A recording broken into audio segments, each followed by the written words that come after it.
Hey guys, this is my fourth video of how to do tutorial stuff. And this is not on Scooter. This is how to be good at dancing.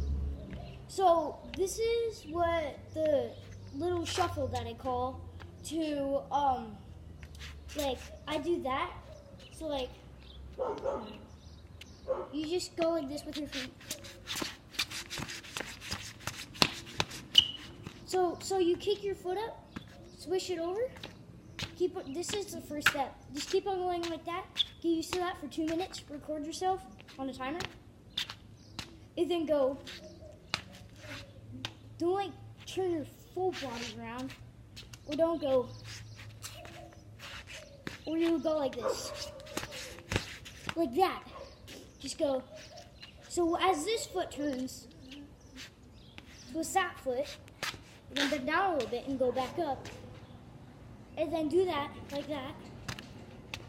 And then combine those together, and this is what it looks like.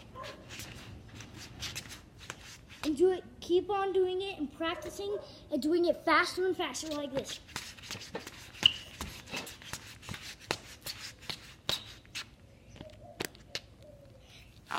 That's my tutorial how to do the shuffle.